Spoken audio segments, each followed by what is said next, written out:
Hey you guys, Jessie here from Urban Legends Antiques, and this week I would love for you to meet me in Paris. I'm doing a collab with Monners Market and her co-host Indiana Jones. For my first DIY, I wanted to do something simple that you could do with kids if you wanted to, and I found this little like paper play set by Made by Joel on his website, and it's a free printable of a scene from Paris. So it comes with Eiffel Tower, Arc de Triomphe, this like driving scene, Notre Dame, a patisserie, and then some people, cars, and some lampposts. I plan on cutting the pieces of paper out and then gluing them onto little wooden blocks that we want to cut up. And that way it'll be like a little play set for my niece and nephew when they come over. The scrap wood that I'm going to cut out the wooden blocks from is actually shelves from our closet that we removed. So we were going to throw the wood away and decided last minute just to save it in case we needed it for something. And now I'm glad I did because wood's expensive. So save every little piece that you get. Do you ever watch Roy Cycled on YouTube? She sells her decoupage paper in Hobby Lobby, and she's always talking about using her fancy scissors for fussy cutting. This little set I feel is perfect for fussy cutting, but I don't have fancy scissors, so I'm just using plain ones. The plain ones work just fine, but I suspect that if I had fancy scissors, I would enjoy the fussy cutting more.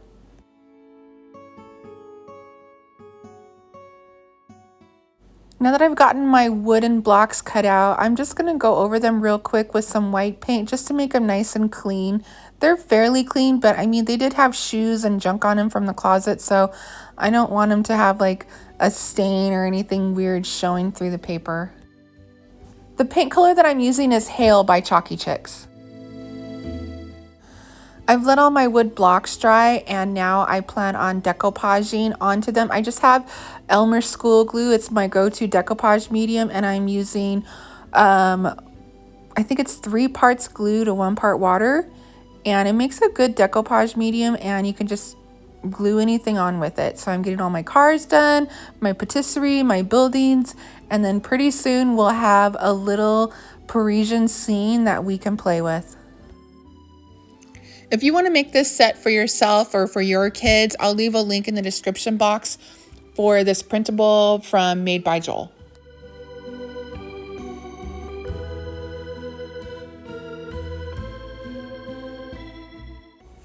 Chuck added some brackets to the back of my wooden blocks because they kept falling over, and they're much more stable this way. I'm adding some of the little Made by Joel stick figures onto the wood block that is holding Notre Dame, and I'm very grateful to him for having made this printable. It's really, really cool. I love it. And my first DIY is done, a little scene of Paris made with some paper and leftover wood.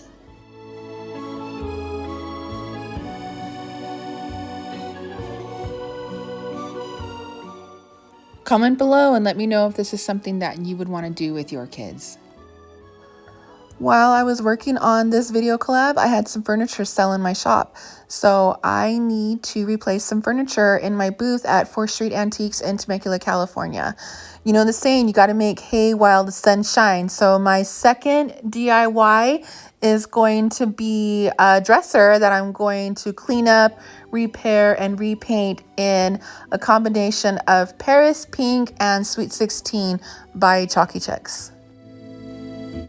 I've given this dresser a good scrub-a-dub-dub, but it's pretty dusty and dirty.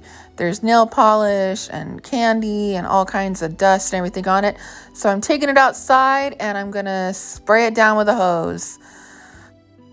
As a rule, I don't necessarily like to spray down my furniture with a hose. I don't want my wood to warp, but it is 90 degrees outside and this dresser is really, really dusty. So it's gonna dry quickly in the sun and then I'll be able to start painting. Quick inspection of the inside of the dresser now that the drawers have been removed, and one of the drawer slides is broken, so I'm gonna need to repair that. I'm also gonna remove all of the handles off of the drawers prior to painting.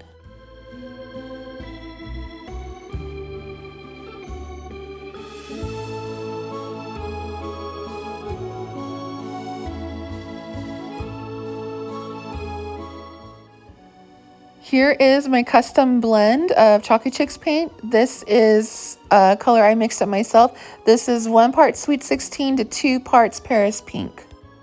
Time to start painting. Ugh. The first couple of brush strokes always make me nervous. I love to use color, but sometimes I get scared. I start to doubt myself. I do think this is a really pretty color, and I love when I have the opportunity to mix up custom blends.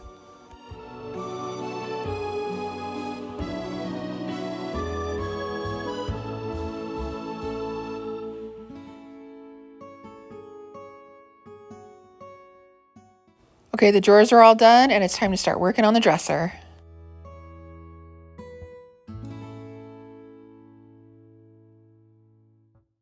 Okay, I'm starting to paint the body of the dresser with my custom paint blend, and I was noticing when I had finished the drawers that this looked like a pale yellow, but once the pink went on top, it had more of a goldenrod tint to it that I just hadn't noticed before, and I ended up having to do 2 coats of paint on the entire dresser and the dresser drawers to get good coverage.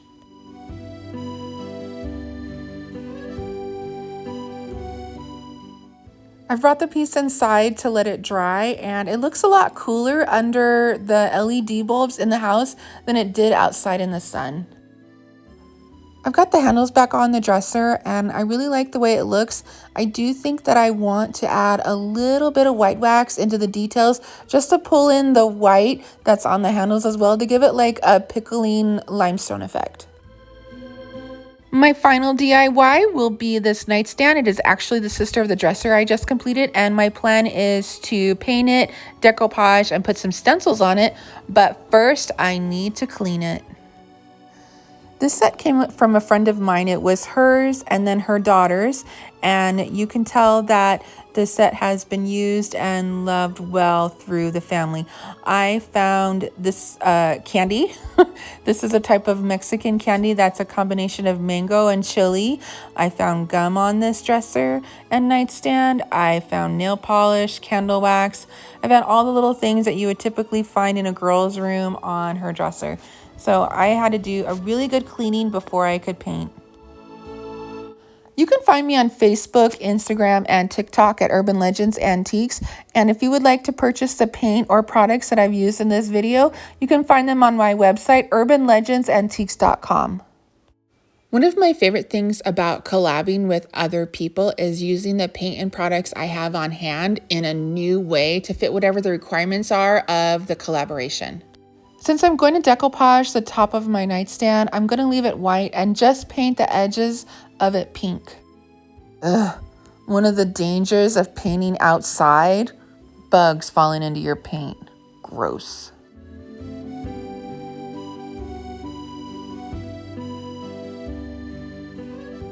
I brought my nightstand inside and I'm getting ready to decoupage. This is a decoupage paper from Prima. It's a very special paper that I bought specifically for this nightstand because I thought it was so pretty and romantic.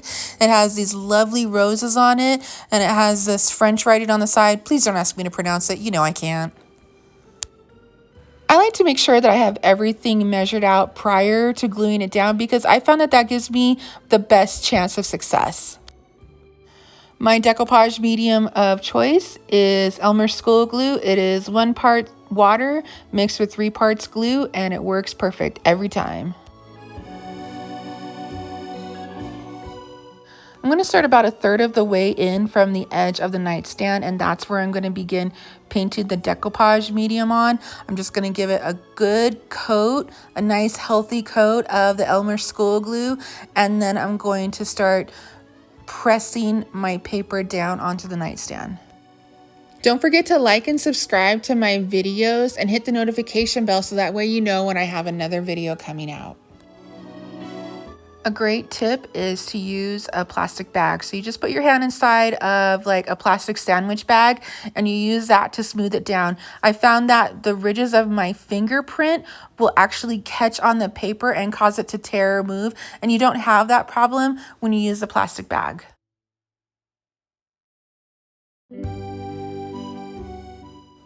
I'm beginning to fall in love with the way that this is looking. The Prima decoupage paper is thick. It kind of feels like fabric softener sheets when you pull it out and begin to use it, but it's working really, really well. The name of this paper is Angelic Rose Garden, and you can buy it from my friend Melissa Morrow at Vintage Bee Design. I'm going to leave the link in my description box so you can purchase it from her if you want to do it.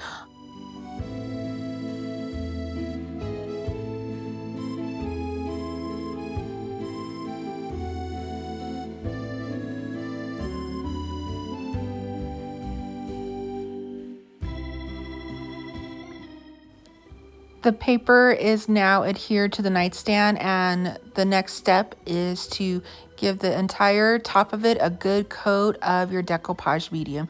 So I'm just going to paint the whole piece, the whole top of it one more time with the glue, and this will help to get it to adhere nicely, and it keeps it like flat, so that way if any air bubbles pop up, you still have a little bit of time to work through them and try and smooth them out, which is what I'm doing now.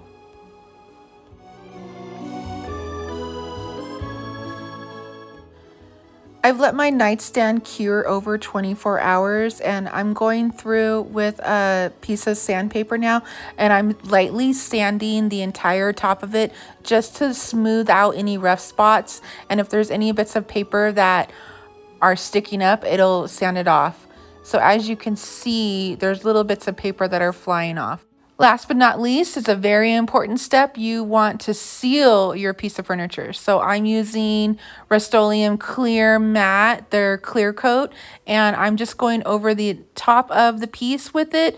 This is to make sure that in case anything spills on it or it gets wet in any way, that it will not reactivate the glue or the paper. The clear coat is waterproof, and it protects your piece from any damage from water, wine, spills, you know, everyday life. And here it is, my final DIY, this romantic nightstand done in this pretty pink with the rose decoupage on top. I think it just screams a beautiful afternoon in Paris, or at least what I imagine Paris would look like if I ever get there. What do you guys think? Comment below and let me know. I'm Jessie from Urban Legends Antiques, and thanks for coming along for the ride. Vroom.